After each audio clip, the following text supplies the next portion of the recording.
afternoon, everyone. I had an opportunity, along with a group of senators, to have dinner last night with the new chancellor of Germany, and to discuss the most urgent issue of the moment, which is the Russian, obviously, threatened invasion of Ukraine. The good news is he confirmed what President Biden said yesterday, that if the invasion occurs, Nord Stream 2 will not go forward. The bad news is that would be after an invasion. And I think the most important thing is for the administration, and the president has all the authority to do this already, to use every tool in his toolbox before the invasion. I'm skeptical, appreciate the effort of bipartisan senators to come together behind some kind of legislation. I don't think Putin will be deterred by any piece of legislation in the United States Senate. Summing it up, the president has all the authority he needs. He needs to decide the timing. I think it's going to be a serious deterrent if it's executed before the invasion, not after.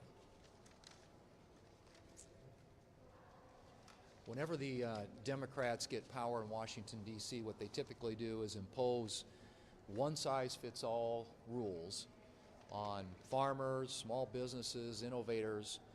I never thought I would see it apply to toddlers, but that's the latest invention of the Democrats, is requiring Head Start schools who provide early education services to low-income families to require toddlers as young as 2 years old to wear masks, even when they're out on the playground. And it just strikes me that this is a great example, another great example of government overreach. This is a decision that ought to be made by parents and guardians. And the president, who has subscribed the idea that he's going to follow the science, seems like that ought to apply here. Science and common sense ought to dictate the decisions that we make with respect to 2-year-old toddlers when it comes to whether or not they're required to wear masks.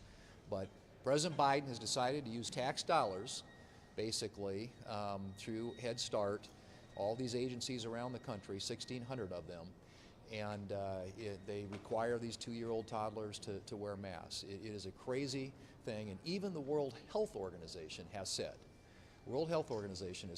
that there isn't any need for toddlers 5 years older or under to wear masks when it comes to their own safety or their interest.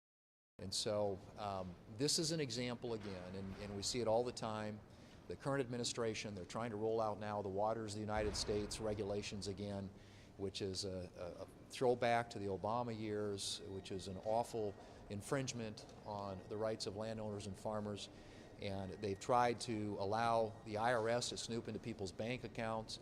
They've tried all these vaccine mandates on employers across the country. So yet another example of government overreach. And instead of focusing on the issues the American people care about, which are inflation, the border, crime, safe communities, what's happening in the world, they're obsessed with issues like this. This is just honestly a miscarriage of the use of government when it comes to intruding into people's lives, and I hope they will stop it. I asked the chief of the Capitol Police to come in today and talk about their short-term response to the overwhelming hours that officers have been working. We're about 200 officers below the authorized level of around 2,000 officers. 135 or so officers retired last year, which is about 50% higher than retirements in recent years. And obviously that's a problem. The contract employees for a short time may be part of the answer to that problem. But it's not just a problem in the Capitol Police Department. You know, in the city of St. Louis and St. Louis County, they had retirements were up about 60% last year over the average of the previous 4 years. My hometown, Springfield, Missouri, is looking for 40 officers. Columbia, Missouri, a department 187, looking for 20 officers.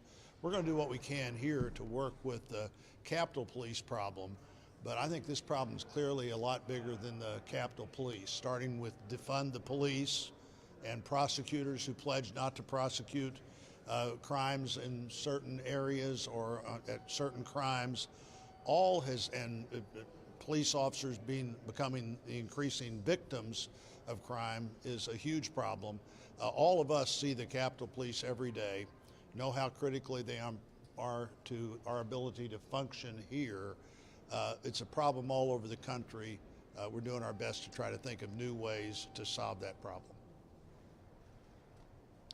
And I would like to add on to that. We are seeing a significant rise in crime and violent crime across the United States. And this is because of this administration's lack of wherewithal in enforcing law and order.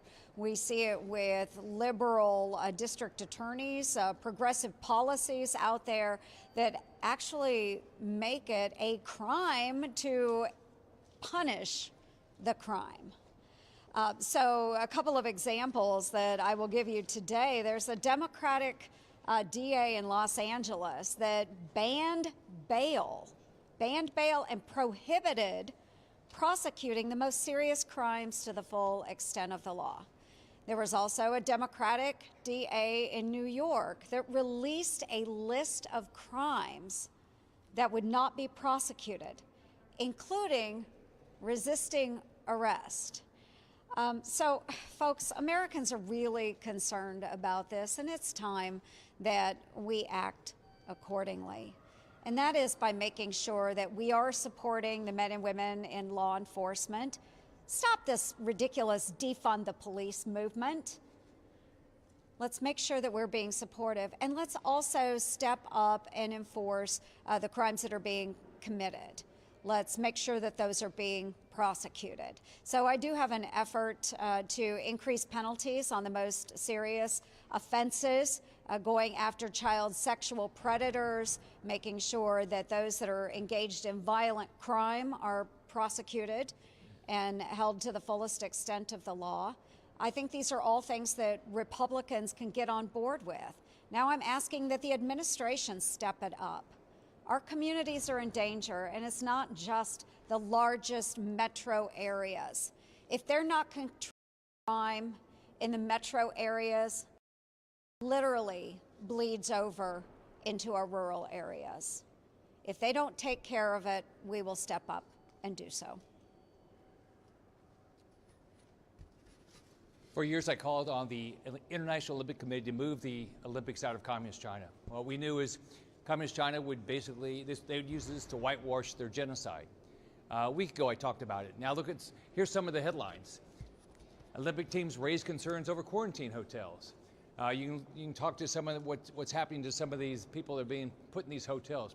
They had a Uyghur skier become the face of China's Winter Olympics, then they're gone. Never be seen. Now, NBC sort of supported that idea of supporting the fact, oh gosh, they stood up to international pressure over the Uyghurs, genocide over the Uyghurs. And then the NBC refused to take an ad that had the NBA's Cantor, the Center for the Boston Celtics, in it to talk about the atrocities, the genocide. So Americans believe in human rights. I'm surprised that the International Olympic Committee, and I'm surprised the Biden administration wouldn't do anything to try to get the Olympics moved. I hope American companies like Nike and Coke and NBC will start standing up for human rights rather than profits. Leader McConnell. Is it appropriate for the Republican National Committee to censure two sitting members of Congress and also use the words legitimate political discourse in talking about January 6th? Well, let me give you my view of what happened January the 6th. And we're here. We saw what happened.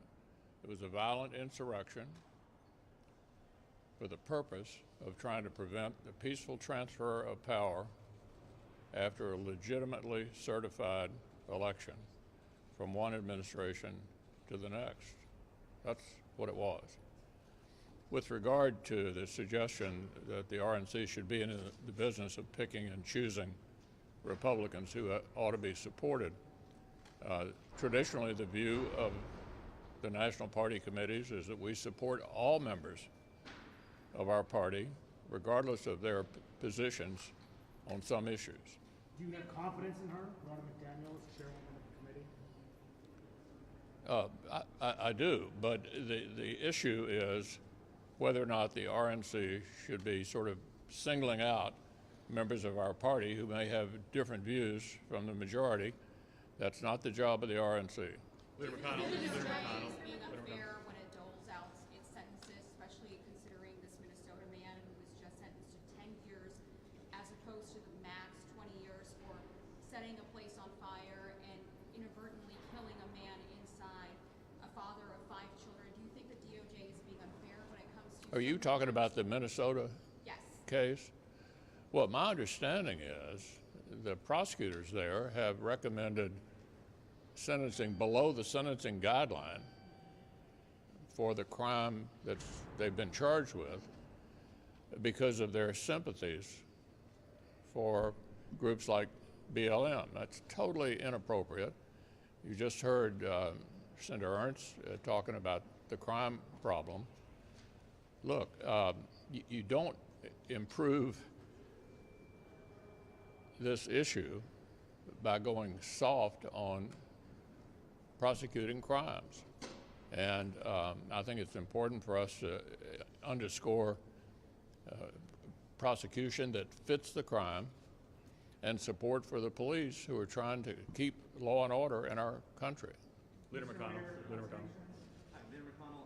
Several bills have emerged recently in the Senate that would ban members of Congress from trading stock, including 2 from members of your caucus.